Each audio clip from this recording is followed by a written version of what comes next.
Welcome to everybody who joined the webinar in the last 2 minutes. I'm very happy we have a very big group of attendees today, also to the invitations from Techgear from Hungary. Thank you, Techgear, for the invitations. And for everybody who is a bit disappointed that I don't speak in Hungarian and that we do it in English. I speak a bit Hungarian, but it's not suitable, not good enough for business purposes. So please don't mind that we stay in English. We make a typical webinar, so every participant is muted. I like to ask you to use the chat for the questions. From time to time, I look into the chat and I answer the questions live in the webinar, if you have one. If the question is a bit complicated, I don't answer directly in the webinar, then I contact you after the webinar and we can discuss your questions. And everybody from you can get the presentation as a PDF after the webinar. So if you want to read twice what we learned today, then it's easy for you to do that. And we make also a video recording from this webinar. So especially for the people who missed the webinar, of course, they are not in the webinar now, they can get the video too and can also hear what we had to say. My name is Gabor Sabo. I'm working for the company Reuma as a sales director for Europe. I have a lot of experience with inspection technology, with the sales of such a technology, and I work since the most time with X-ray and CT, so nearby 20 years experience with X-ray and CT. Here you see also my contact data, and you see the contact data also on the last foil again. And I guess in the invitation you had also my contact data, so you can write me also informations or contact me after the webinar if you have some more questions. The webinar is quite brand independent, as I promised it to you in the invitations, but please don't mind that I give an introduction about Reuma and what we are doing, that you simply have an idea from the company, from themselves. Then we go today into some example applications that you simply have an idea what you can do with NCT system. And then the third part for today is that we go into the basics. What is X-ray from the physics? And we start also with the CT basics today, that you learn already some basic knowledge around CT, which is helpful that you understand later if you work with CT or if you decide about a CT, that you simply understand the basic principles and that it isn't a black box for you. In the next webinar in 2 weeks, we go deeper into the technology, then we go in detail into the creation of a CT. I explain different types from computer tomography with all the advantages and disadvantages, and we go into the artifacts, which artifacts typically appear if you do a CT, and how you can correct it. Here you see an overview about all the terms which are very typical in the world of the computer tomography. And after the part 1 today, you should know everything or enough about these terms on the left side that you have an idea what is meant with these terms. And next week, the second row is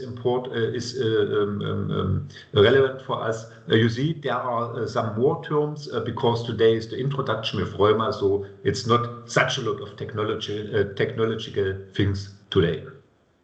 Okay, Reuma. What are we for a company? Reuma is a Chinese company founded in Suzhou in 2013. 2013 is for a European company quite young, but for a Chinese company it's already a quite middle-aged company. Most of the companies are not that old in China. We have over 250 employees and 120 employees working in research and development and in construction. This is very special in the European companies around CT. Typically not such a lot of people work in R&D. And that's also the reason why we have already now, after only 12 years, a very wide portfolio, broad portfolio, and a very complete software. And we develop the portfolio and the software very fast. We have the possibility to individualize all our products, the standard products, and of course the inline products. And we have complete inline solutions, which we can produce very individual for you. Here you see the main plant in Suzhou and the second plant in Beijing. We have also some research laboratories shared in China, and we have here in Hanover our sales office, where we have also demo capabilities and where we can make also contract inspection. And we have also sales offices in the USA and in Singapore. Here you get also some insights that you have an idea from such a Chinese company. Not everybody is used to travel to China every year. As you see here, this is apart from the factory, from the Suzhou plant. It's a very big factory, very clean, very well organized. So it's nothing hidden in a backyard. And here you have a view into the demo and application center in Suzhou. So also here, very, very fancy. You don't find such fancy application centers in Europe. I can tell it to you. As I told it already, we have a lot of R&D capabilities. That's why we can develop our machines very fast. Every year we bring 2 totally new machines on the market. We have solutions including our inline solutions, including software, X-ray, automation, handling, everything. And as I told you, we can make a lot of individualization for reasonable prices. And here you have an overview from our portfolio.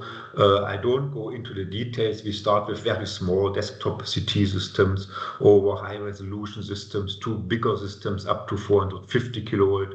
We have a wide range from 2D electronic systems and X-ray systems. And this is a special thing. We have also a standalone gantry system as a laboratory system. You learn in the part 2 of the webinar more about the special gantry CT, how it works and how we do that. Oh, okay, here we have a page. Here you see the gantry system. So this is quite similar to a medical system where the sample or the patient is lying in the gantry and the gantry make the CT around the patient.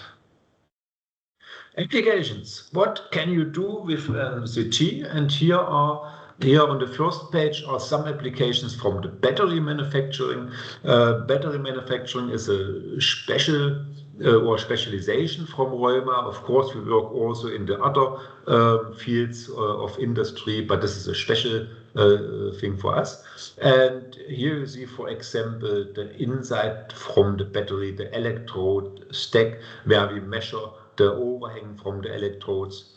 Here you see a welding where we see the porosities in the welding. Of course, you have weldings not only in the battery industry, you also have it in the casting industry or if you in a tier 1 and OEM industry for automotive where you weld something. So welding is always a topic.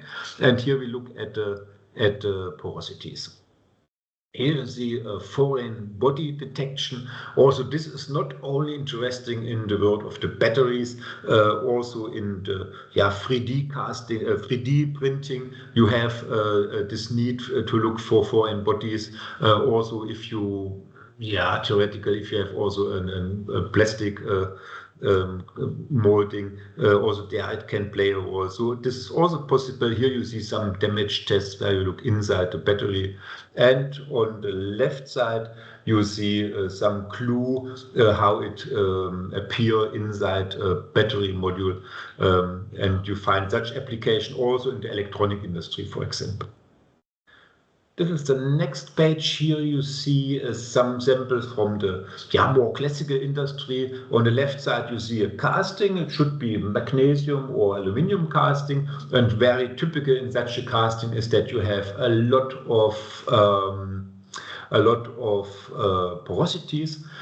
And what you see here already, this red triangle and this blue surface, these are measurements if the casting is within the what is the right word?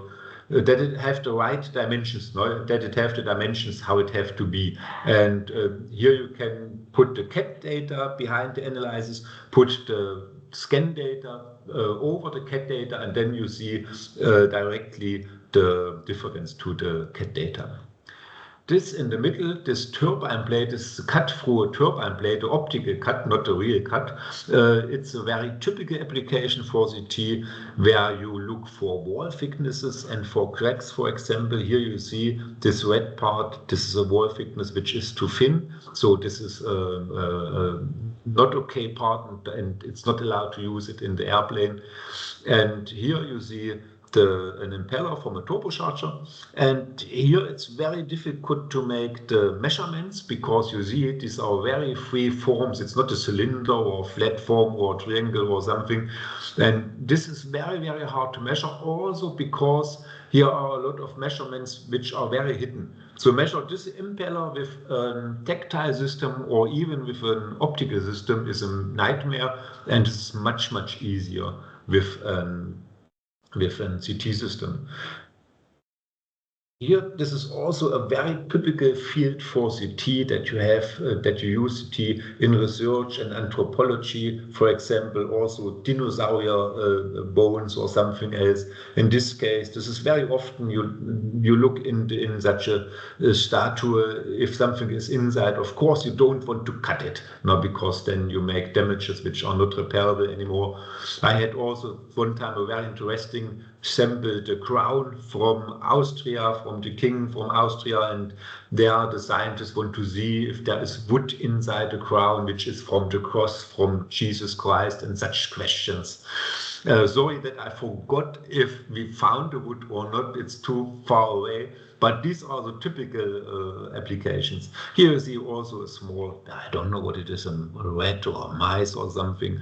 You have very often such things also, and also from historical bones, sometimes millions of years old, or fossils. In this case, it seems to be a very fresh bone.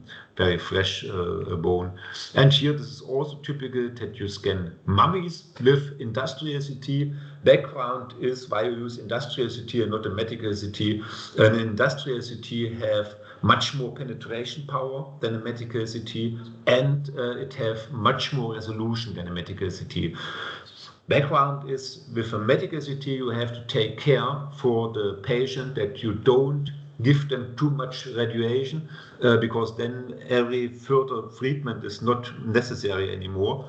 And if you have already a mummy, then it's okay. Then you can burn into it how you want and nothing happens, and you have a very nice, clear image. So now I check the chats if there is any questions in the chat. Okay, no, everybody is here, but no questions. Okay. Here you see the next page, also on the left side, very, very typical application for CT where you find a lot of CTs. These are small plastic plug, very often only 1 or 2 or 3 centimeters wide, and you see a lot of measurements inside.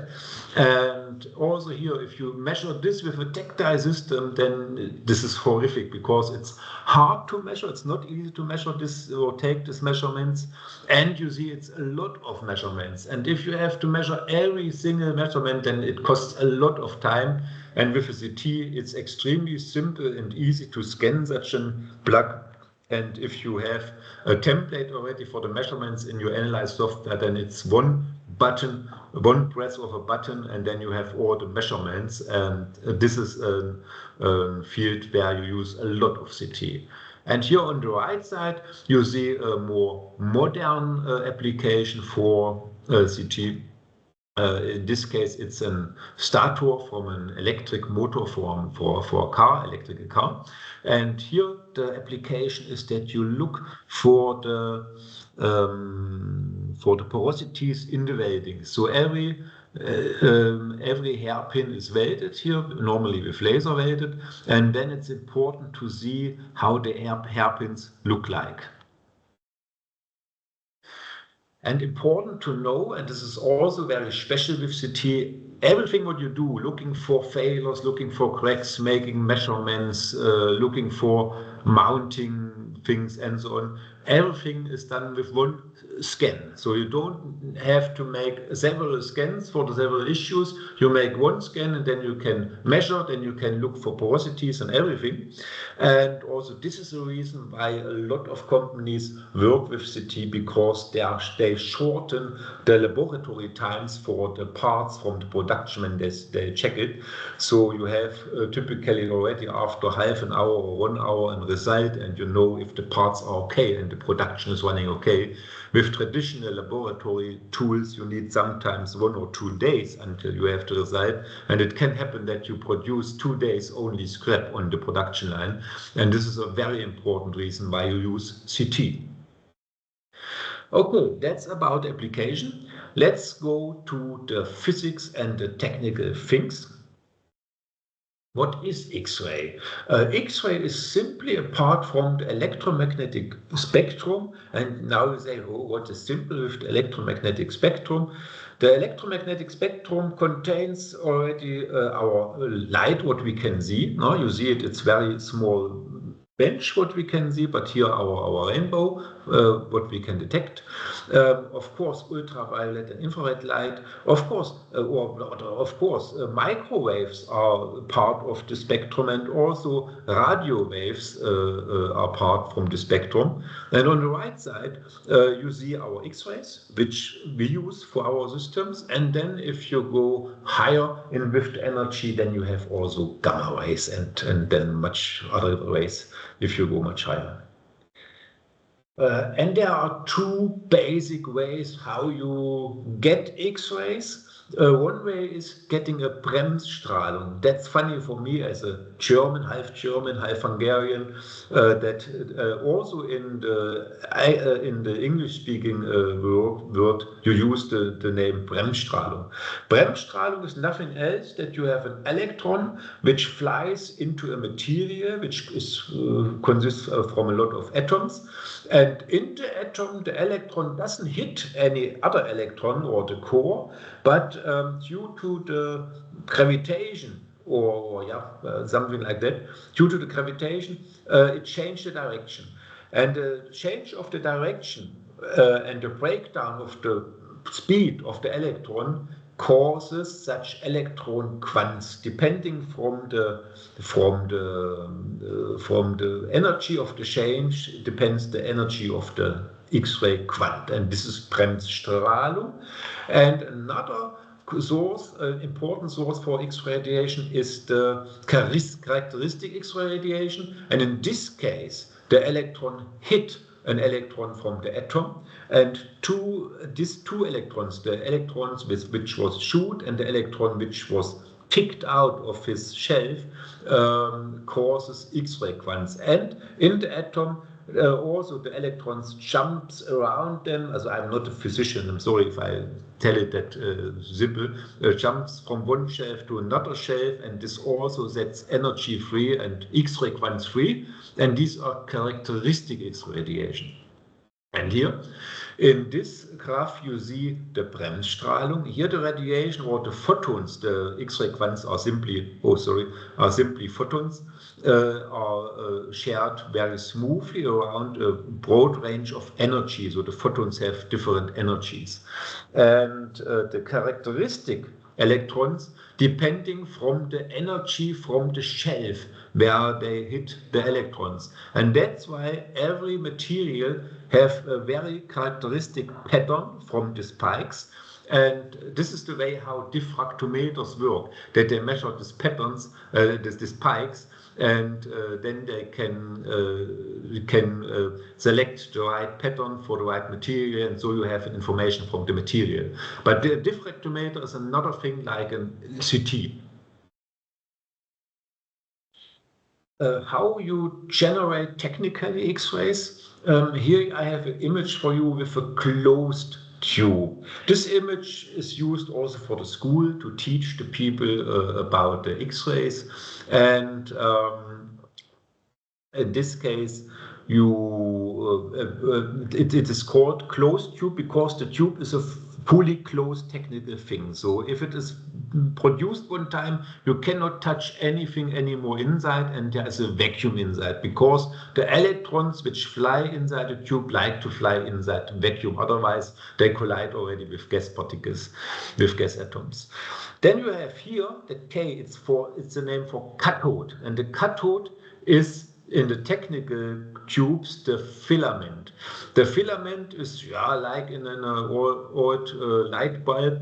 You put some energy on it, and then it starts to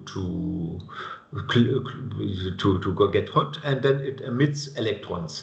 And on the other side, you have the anode.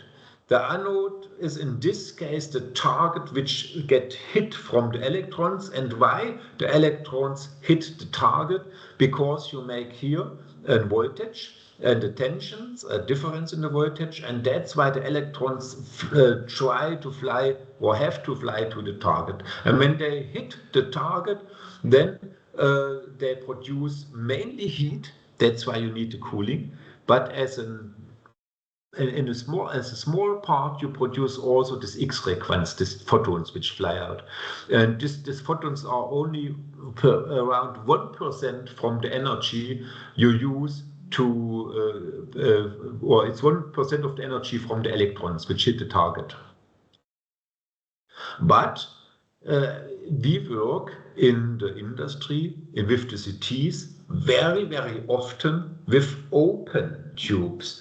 Why the open tube is called the open tube? Open tube is called that because an open tube because you can open it and then you can change the filament, which simply wear out if you use it, and you can also change the target material. But the target in an open tube is not the anode, typically, or in most cases not the anode. In some cases it's the anode. Such an open tube is much more expensive than a closed tube, but it has more or less unlimited lifetime. Of course, you have to change filament and target. Of course, sometimes all 60,000 hours or so you have to change the pump. This is clear. But the rest is normally holds several decades. The point is why you use an open tube in the industry. It is that you have a much better performance for your CT. You have a much better resolution or higher resolution, and you have a much better image quality. And that is the reason why you use open tubes. And here you get a look inside such an open tube. Here you have the cathode where you emit the electrons, or this is the filament. Here you have the anode, and as you see here, the anode is not the target in this case. The anode only accelerates the electrons, and already make a first focusation. And then you have one or more objective lenses, which are magnetic lenses, which control the beam of the electrons and which focus the electrons in the end to the target. In this case, as you see, it's not the anode. And in this case, we call it reflection target because the electrons hit the target in a very small point. This is the focal point or the focal spot where we hit it, because it's not a circle. It's not circular. It's something blurred. And then the photons are reflected away from the target. That's why we call it reflection target. The bottleneck in the open tubes or in the industrial CTs is the heat development in the target. This restricts a bit the power we can use for the scans. No? And as smaller the focus spot is, as lower you have to set the power of the beam, because otherwise you burn into the target and you have a burn-in. Here you see another kind of an open tube, and this is called transmission target and not reflection target. The difference is that you use in a reflection target the window, the output window, which is responsible in the reflection target only for holding the vacuum, because behind this window is the reflection target, and the window by themselves only have the two responsibilities: keeping the vacuum inside and let the X-rays comes through quite easily. So the window is normally from beryllium, which is a very, very soft metal, or from diamond. And in the transmission target, this window is also the target. So you have behind the window, on the inner side of the window, you have a small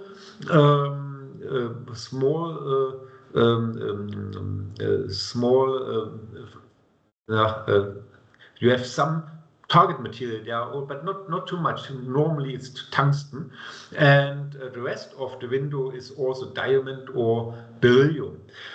Why you use such transmission targets? Because one point is that the focus spot is much closer to the outside from the target, which is important for the resolution. You'll learn it later. And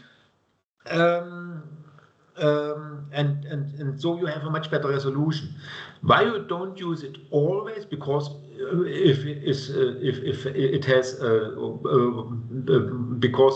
a better resolution. The reason is that you can use the transmission target only with very low power, because here you have a very small focus spot, and the heat transfer away from the focus spot is not very good with a transmission target, because you have no direct cooling inside or something.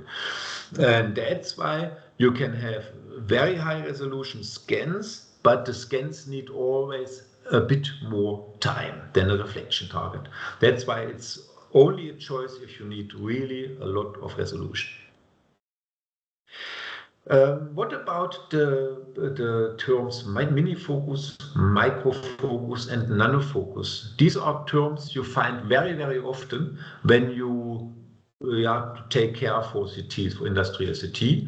And the focus, the mini-focus, micro-focus, nano-focus is only a term which defines the size of the spot, of the focus spot. If you have a bigger focus spot, bigger than 0.4 millimeter, then you call it typical mini-focus. If you have focus spot between 1 and 400 micrometer, you call it typical microfocus, because you measure these spots in micrometer. And if you have a focus spot which is lower than 1 micrometer, and you measure it in nanometers, then you call it nanofocus. Why you use different focus spots? If you have a bigger focus spot, you have more power, and you can easier penetrate big samples or very, very dense samples, and you can scan much faster, but you have a much more blurred image because the spot is so big.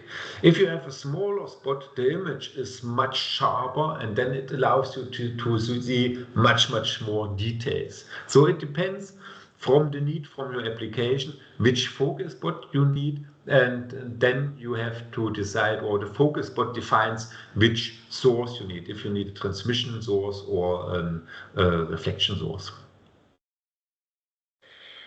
Yeah, and how does it work? I guess this is a known thing. If you have X-ray beam, and here you have your sample and rotation tape with the manipulator, and here you have the detector. Then we penetrate with the X-rays the sample, because the X-rays, otherwise the light, they are not fully blocked from the sample. And depending from the density of the sample and from the wall thickness and from the kind of materials, you have shadows on the detector. And with the CT, you calculate the shadows. So the shadow image, this is a typical X-ray image or 2D image, or the typical image you get from the doctor when you break your bones. But this is not a CT yet, it's only a 2D image. And the CT image is a calculation from a lot of 2D images. Important is to know that you understand the physics, or that you understand your images, is that the absorption from the X-ray beams isn't a linear process. So if you have an absorption, I have it here in the text, if you have a steel, for example, and it so absorbs with the first millimeter already the half of your X-rays, then it doesn't mean that it absorbs in the next millimeter the rest of the X-rays. It only absorbs with the second millimeter again the half from the half of the X-rays. So after 2 millimeters you have 25% of the X-rays left. And then on the next 2 millimeters you also absorb only a part from this X-ray, so it's an exponential decreasing curvature you have. And then depending from the material, the curvature decreases faster or slower. It's not mathematical, not correct what I wrote, what I made here. It's only as an illustration. And so a plastic part, for example, is much less dense than a steel part, and here you have much less absorption than with a steel part. This affects, of course, the image. So an image from a steel part is always more dark than an image from a plastic part. And on the other side, if you increase the power and the amount from your photons, it doesn't mean that you increase linear the penetration depth. Also, this is an exponential curvature. So there is somewhere a point where you simply can increase how you want, not so much happens anymore. No? And what is important for you to know is, if you increase the kilo electron volt, the power of the electrons, then you decrease the contrast. And if you decrease the power, then you increase the contrast, because then I show it later on images, then you can see more details. And we cannot only change the power of the electrons, we can always also change the amount of electrons we use for the CT. And this and the power is called kilo electron volt, or shortly in the praxis we say only kilovolt. And the amount of electrons or number of electrons are the ampere. And but we don't say so often ampere in the CT world. We speak very often from flux in the English word. From flux in the English word, or from watt in the German-speaking world. No? Correct is normally ampere or current. Sometimes in the user interfaces you find amperes. And ampere is indeed the correct term, but in the praxis we say very often watt. Okay, now we have one example that the things what we explain you now in theory is a bit more clear. I check the chat again. Okay, nothing new in the chat. Good. And here this is an example. This is a controller from floor heating, no? And this is a lot of plastics, some electronics, and inside is a magnetic core. And if you put it in the X-ray system and switch on the X-rays, then you get at first such an image like here. So you have the core, the magnetic core, which you cannot penetrate because it's too dense. But around the plastics, you cannot see the plastics because there you have already too much power. And you see it in the histogram from the detector. There are parts from the detector which you cannot penetrate. And on the other side, you have a lot of photons which oversaturate the detector and also oversaturate the plastics which we have around. And this what we see here, this metal and this and also this. I hope you see my mice. This is this wall or this hill what you see here. But all in all, it's not a very nice image. And now, if we simply increase the kilowatts or the watts, then we already know it doesn't make it better, no, because then we see much less. And if we decrease it to see it better, then we don't see anything from the core anymore. So it's a bit tricky. What can we do? Simply increasing the energy level doesn't help. That because of course we have more photons then and more energy on the detector, so we have much more oversaturation. And here you see, even if we increase the kilovolts, the average of the electrons doesn't increase so much, because what you see here, the photons are like humans. There are some fast ones, but a lot of them are more or less lazy, and they make this oversaturated image. And so if we increase, not so much happens with the image, only more oversaturation. In such a case, we build a filter, or we put a filter in front of the output window from the X-ray source. Here you see a filter wheel where you have different filters inside, and then you can put in, for example, you give in the software such a copper filter, and then it turns in front of the source, and then you have a filtered image. And what happens with the filter? You cut away the slow X-rays, but not so much from the strong X-rays. So, and then without changing anything from your settings, you have immediately a higher average of power of the photons. Now you can increase, if necessary, a bit the watts, not the ampere. Then you have more photons with a higher kilo electron, as with a higher kV average. And then it happens following.